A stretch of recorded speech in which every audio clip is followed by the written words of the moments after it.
Bem, continuando a série de entrevistas que o franciscosales.com.br está realizando na cidade de Glória e na cidade de Paulo Afonso, tanto com os pré-candidatos a prefeito, como também com os pré-candidatos a vereadores, estou agora com o professor e pastor Sidney César, que é pré-candidato a vereador pelo Partido dos Trabalhadores. Exatamente, Salles. É um prazer estar dando essa entrevista ao seu site. Eu tenho certeza que será muito útil, né, como um momento esclarecedor, né, para a população de Paulo Afonso em conhecer um pouco mais dos seus pré-candidatos. E eu estou aqui à sua disposição para lhe responder, dentro do possível, aquilo que você procura saber. É um prazer estar aqui com você. Como é uma forma de apresentação, eu gostaria de saber quem é o pastor e professor Sidney César.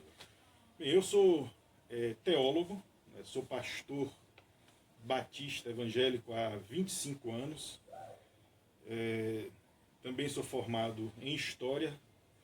Atualmente faço o mestrado de História na Universidade Federal de Alagoas e também estou terminando o curso de Psicanálise, para completar a minha formação.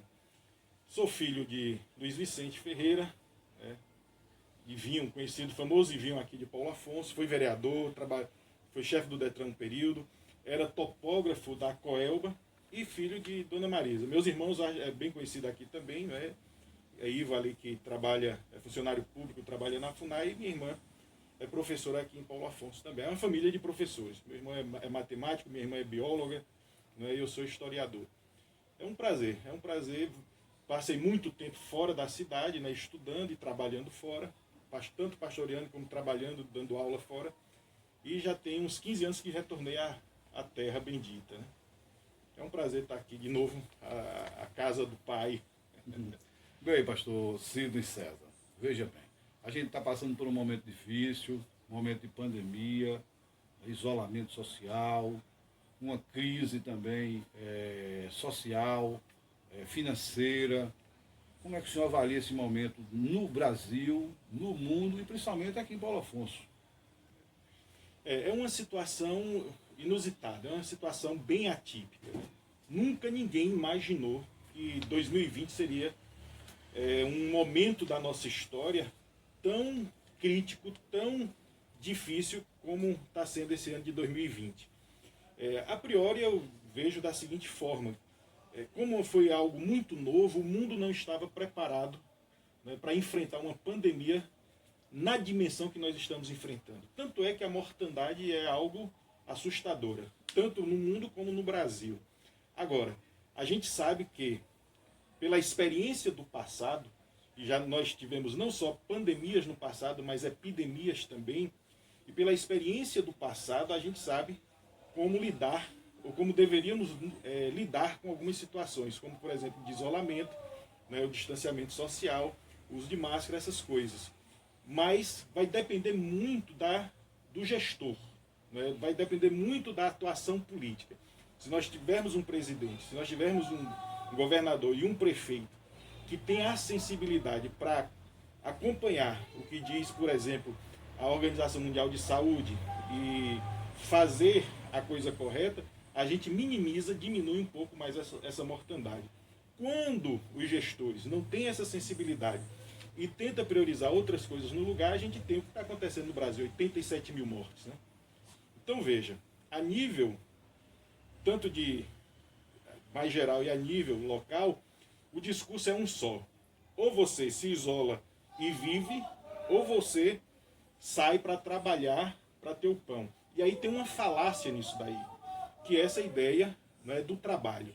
O pessoal diz, né, os economistas falam, né, os políticos falam que nós não podemos fechar a economia porque senão nós vamos ter muito mais mortes com o trabalho sendo impedido, e aí vai gerar fome, vai gerar desemprego, vai gerar uma série de outras coisas, do que propriamente mortes com a pandemia. Então isso a gente já ouviu muito, até no discurso do presidente, mas isso é uma falácia. É só você avaliar da seguinte forma, Salles, e aí eu vejo aqui para Paulo Afonso também, você bote dois grupos, um do lado do outro, um grupo de 100 mil pessoas que tem a pandemia, o coronavírus, E nesse grupo de 100 mil pessoas, para defender contra o coronavírus, a ciência. E você bota em outro grupo de 100 mil pessoas que não está trabalhando e tem para combater o coronavírus o Estado. A pergunta é simples. Quantas pessoas morrerão no grupo de 100 mil pessoas que está combatendo a doença com a ciência e quantos morrerão, né, nesse outro grupo de 100 mil pessoas que está combatendo a doença com o Estado apoiando? A gente já tem a resposta. De um lado você tem aí no Brasil 87 mil pessoas mortas já. E do outro, um Estado que mata. Por quê?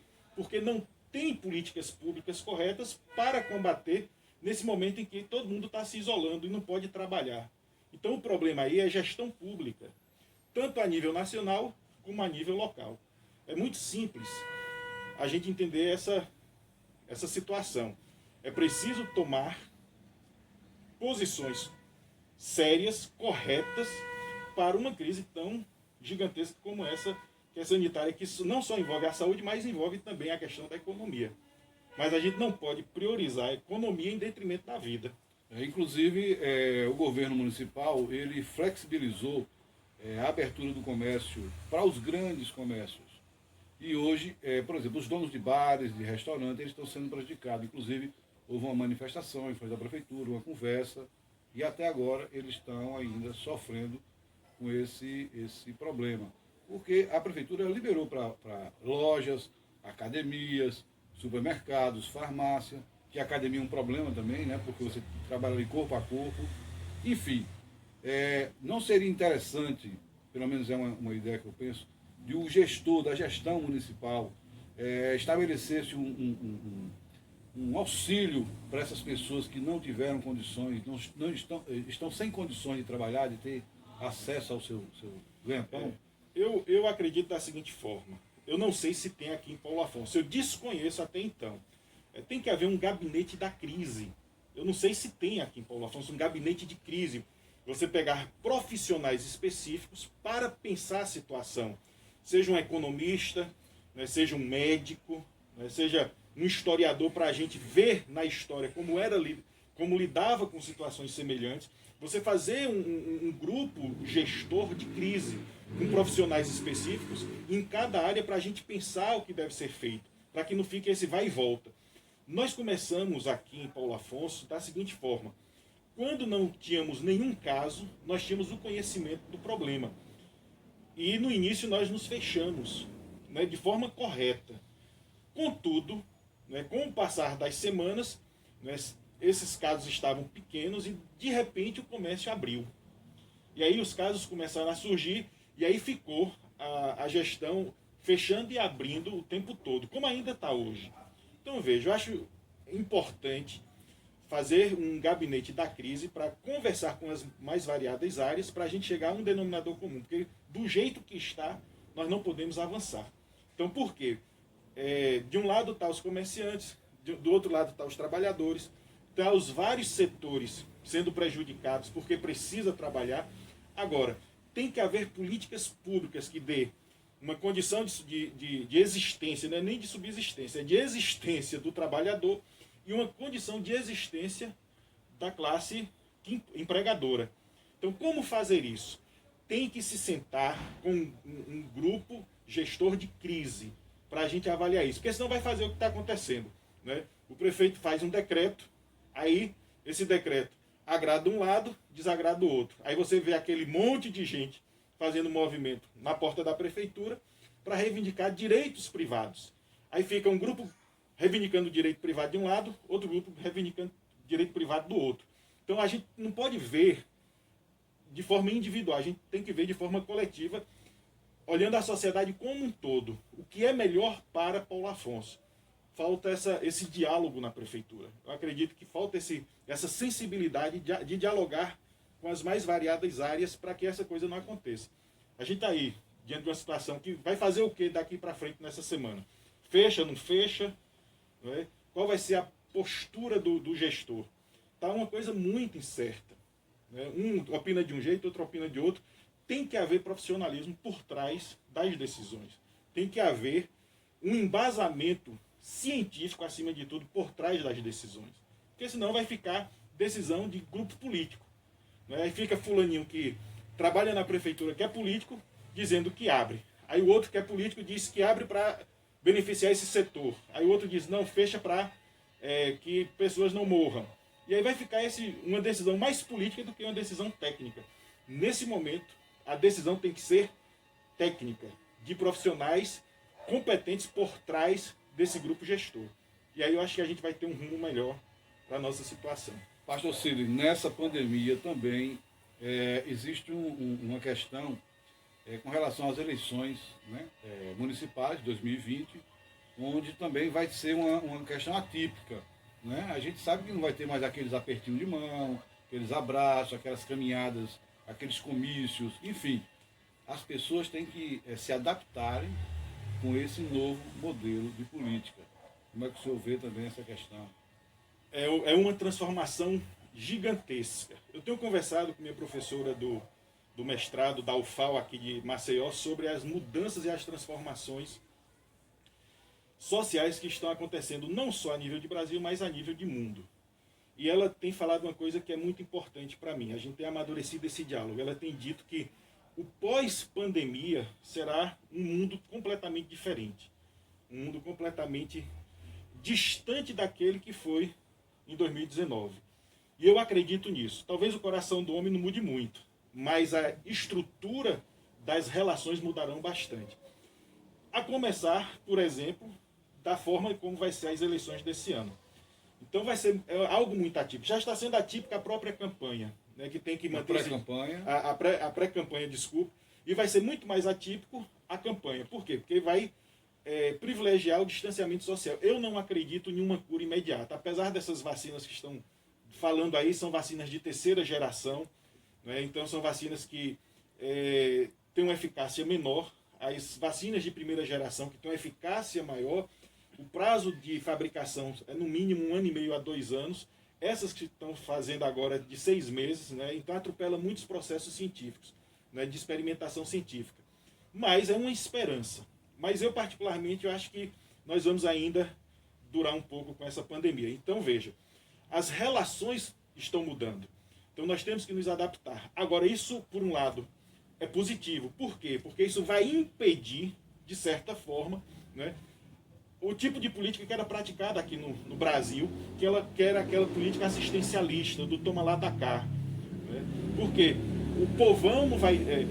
esses políticos que têm essas práticas não terão tanta facilidade para fazer isso junto ao povão.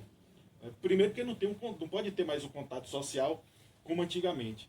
Então, ou é uma política propositiva, ou é uma política que você tem que mostrar agora o que tem que ser feito e ser realizado, né? Porque senão você sai por mentiroso e sai por cretino, que é o que a maioria dos políticos faziam na história passada. Né? Uma política completamente assistencialista, uma política completamente equivocada no sentido da apropriação daquilo que é público como se fosse privado, e aí o camarada faz alguma coisa e ainda fica devendo, o cara que é beneficiado ainda fica devendo favor. Então, essa situação vai ser diferente. Por quê? Porque você tem que ser propositivo, tem que mostrar a que veio, tem que fazer, e não tem mais essa facilidade de ficar barganhando favores de voto. Então isso vai ser muito positivo para a gente. Agora, como vai funcionar na prática, eu ainda não sei. A gente já tem algumas experiências de alguns países fora do Brasil, mas no Brasil é diferente. O nosso nível de organização talvez não seja tanto quanto em alguns países da Europa, por exemplo, ou alguns estados dos Estados Unidos. Mas a gente tem que realizar essa...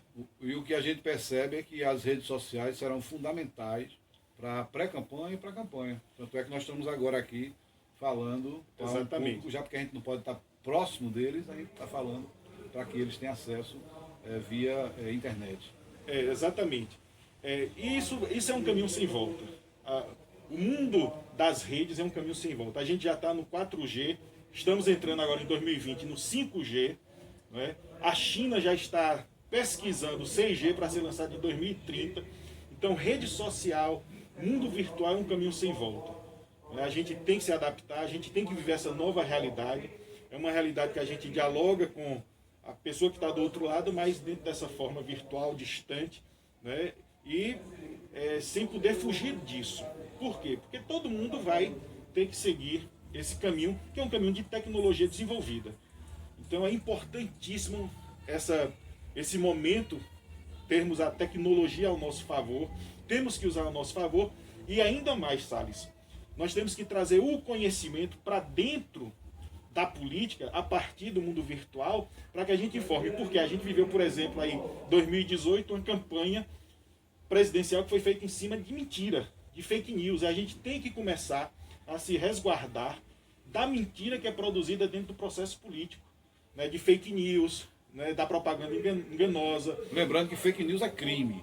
Exatamente, é crime e tem que ser combatido com veemência, e tem que ter, eu creio, a justiça tem que trabalhar isso, tem que ter uma punição dura para essas pessoas. Por quê? Porque elas estão enganando deliberadamente com um propósito final. E aí a gente está vendo o resultado aí no Brasil, a nível nacional, o que foi que as fake news e as mentiras produziram e o que nós estamos passando. Então 87 mil mortos, por exemplo, não é por acaso, é fruto de fake news. Né? A economia em frangalho não é só por causa da pandemia, não. É por falta de gestão pública na economia para gerenciar um momento difícil de crise. Não só por causa da pandemia, mas por causa do capitalismo. Então a gente tem que entender, né, que as mudanças estão acontecendo, nós somos participantes dessas mudanças e a gente tem que se adaptar. Eu por um lado, estou achando extremamente doloroso esse momento, mas por outro lado, está nos levando a uma nova situação de relacionamento, de convivência. E na política não é diferente. Uma outra questão, pastor e professor Sidney, é que o senhor é filiado e vai ser pré-candidato, o senhor é pré-candidato a vereador pelo Partido dos Trabalhadores aqui em Paulo Afonso. No entanto, o partido está super dividido aqui no município, ou seja, o partido pode sair em 3 frentes majoritárias. Um grupo vai sair com o atual prefeito, o Luiz Barbosa de Deus, um outro grupo se manifestou em prol do Anilton Bastos, e o outro grupo com o Mário Galinho, o vereador Mário Galinho, com o vice, que já foi concretizado, que é o Luiz Neto, o doutor Neto, advogado. Como é que o senhor avalia como é que o senhor pondera essa divisão, essa discussão interna dentro do partido? É uma situação, Salles, absolutamente atípica. Né? O PT, nós sabemos que é um partido extremamente democrático. As decisões no partido, elas são feitas muito a partir de discussões. Né? Mas em Paulo Afonso, a situação é muito atípica. Eu realmente desconheço em outro lugar, pelo menos da Bahia, em alguma outra cidade, que esteja vivenciando essa situação que nós estamos vivenciando. Obviamente que se você tem 3 grupos dentro de um partido, é porque há 3 linhas de interesse. Você está com um partido em que as pessoas estão divididas naquilo que é o seu interesse. Mas eu vejo assim, da seguinte forma: o Partido dos Trabalhadores é um partido diferente. Diferente porque tem uma história. Né? Nós fomos construídos a partir de uma história de resistência ao regime militar, dentro do processo de construção do sindicalismo, onde as pessoas tinham que lutar pelo seu trabalho, tinham que lutar por melhorias trabalhistas. Então nós nascemos daí, nós temos uma história que tem que ser respeitada, nós temos finalidades, nós temos uma missão, nós temos... o Partido dos Trabalhadores não é um partido pequeno, é um partido com muitos filiados e é um partido que dá voz ao povo. Então veja, por um instante, o Partido dos Trabalhadores em Paulo Afonso quis agora, dessa feita, ter uma candidatura própria, que é muito importante, que inclusive era orientação da Nacional, né, ter um candidato próprio. E se buscou isso dentro do Partido dos Trabalhadores. Ora, como internamente havia outros grupos de interesse, não foi possível consolidar, né, essa proposta de candidatura própria. E aí, cada um seguiu o seu caminho. Né? Aqueles que estavam ligados o deputado fulano de tal decidiu por um caminho, aqueles que estavam ligados ao diretório, que tinha um outro grupo de interesse, seguiu o seu caminho, e nós que estávamos ligados àqueles que queriam uma candidatura própria também seguiu o seu caminho. Neto era o nome do momento, se desligou do partido e foi buscar, junto a outro partido que lhe acolhesse, a condição para fazer aquela proposta, né, de governo se tornar uma realidade. Encontrou em Galinho, nós seguimos Neto, estamos filiados ao PT, mas seguimos Neto, acreditando que isso era possível. Por quê? Porque o grupo que administra Paulo Afonso já está aí há quase 30 anos. Né? A gente sabe que o grupo de Luiz de Deus e de Anilton vieram das bases do regime militar, né, do PFL, que se tornou o DEM, né, depois, e, portanto, já deu a sua contribuição para a cidade e agora a gente precisa, né, trazer novos ares, né, de mudança para Paulo Afonso. Então eu acredito, né, que esse momento, né, para o Partido dos Trabalhadores é um momento delicado, é um momento difícil até, mas é um momento também que nos leva a uma reflexão, para a gente repensar os nossos valores, a nossa história, a nossa origem, como é que nós vamos lidar com essa situação.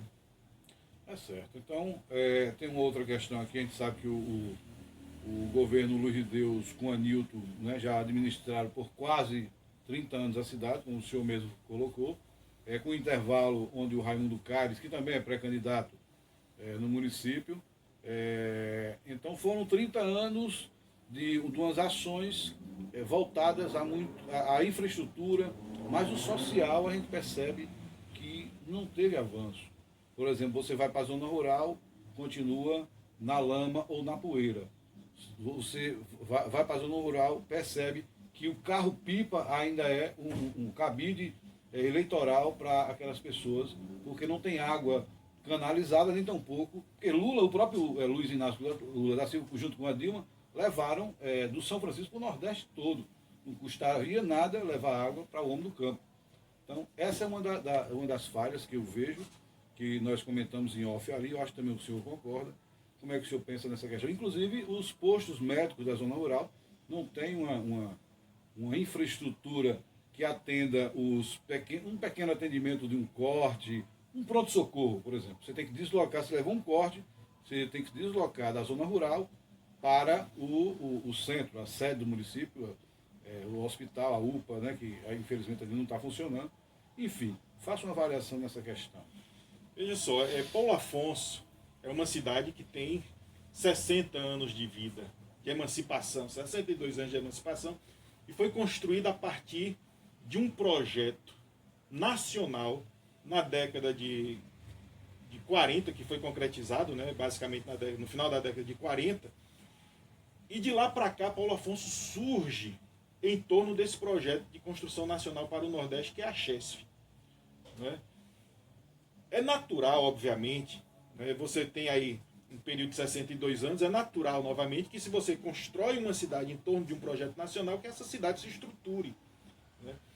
Obviamente que a interrupção desse processo de construção acontece com o regime militar, né? São 20 anos de regime militar em Paulo Afonso. Eu me lembro, eu era criança aqui em Paulo Afonso, onde você tinha um muro separando a CHESF da Vila Poti. A realidade da Vila Poti era uma coisa e a realidade da CHESF era outra.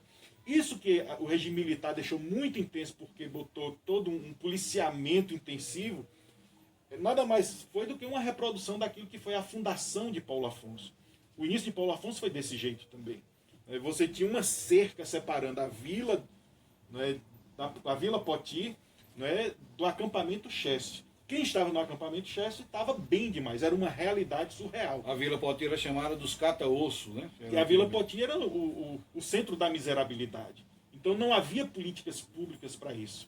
O regime militar estrutura um pouco a cidade de Paulo Afonso, que naturalmente deveria e tinha que estruturar, porque o mundo está evoluindo, as tecnologias estão evoluindo e você tem que ter um mínimo de investimento nas cidades. Isso aconteceu. Quando houve o processo de redemocratização, né, que Paulo Afonso tinha que nascer, esse grupo político ele investe, durante esse período de poder, na estrutura de Paulo Afonso. Paulo Afonso não é uma cidade feia, você vê que é uma cidade bonita. Agora, onde Paulo Afonso é bonito? a gente tem que fazer essa pergunta. Né? No centro de Paulo Afonso é Bonito, né? A Chesf não é Paulo Afonso. A Chesf foi um projeto nacional. Então, a cidade de Paulo Afonso, ela passa a administrar com o tempo o espaço da Chesf, né? Enquanto município.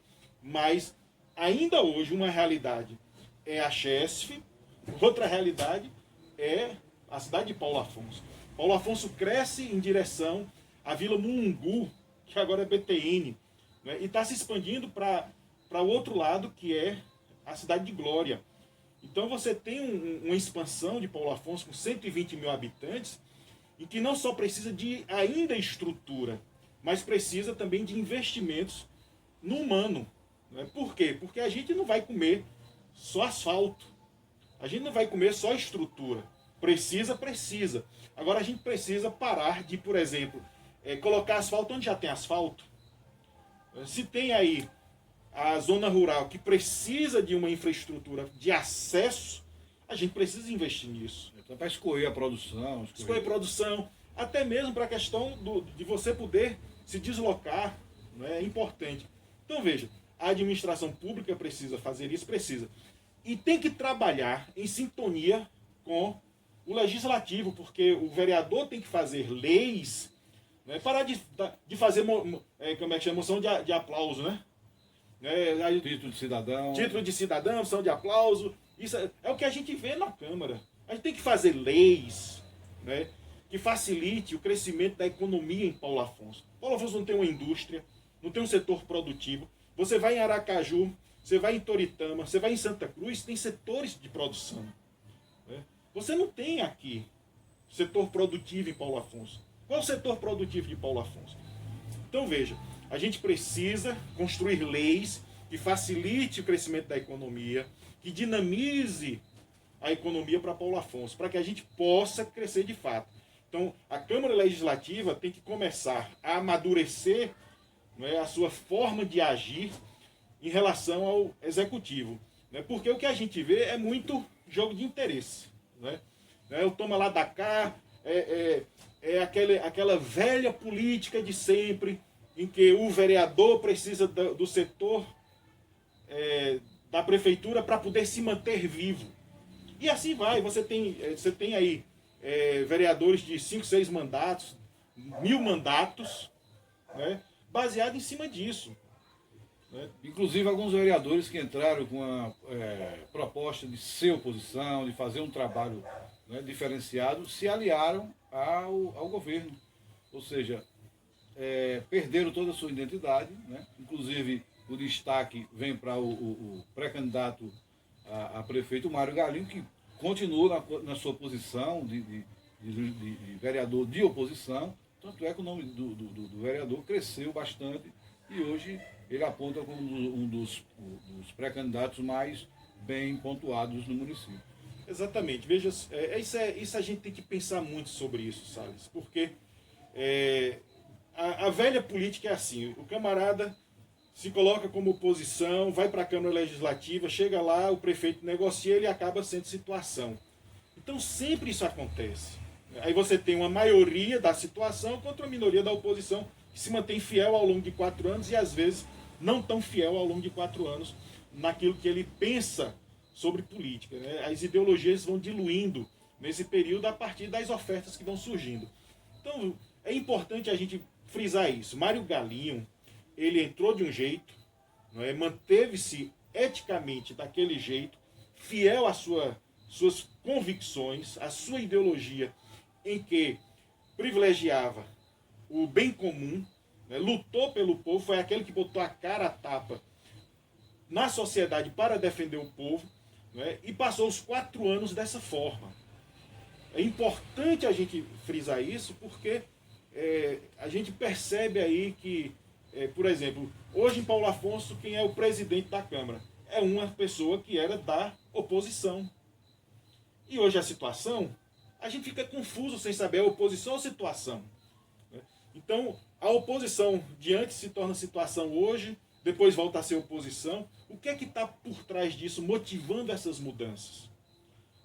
Há exemplo agora, cortando o senhor, me desculpa, mas o prefeito, o pré-candidato a prefeito, que já foi prefeito, o próprio Anilton Bastos, agora, depois de 30 anos, né, ladeado com o grupo do Luz de Deus, agora ele se diz oposição. Como é que o senhor vê também essa questão? É o mesmo princípio, né? Uma hora é oposição, outra hora é situação. O que é que faz mudar as pessoas de um canto para outro em relação às questões ideológicas? Em relação às questões ideológicas. Eu não estou falando aqui de interesse privado. Eu sei que em tudo existe interesse privado. Mas a ideologia política tem que estar por trás das suas motivações para a atuação política. É muito complicado você trabalhar política por causa disso. Um ano você tem aquele palanque em que fulano e beltrano são inimigos mortais. Depois de 4 anos, os arranjos acontecem, e aí se junta no mesmo palanque aqueles que outrora eram inimigos mortais e agora são amigos.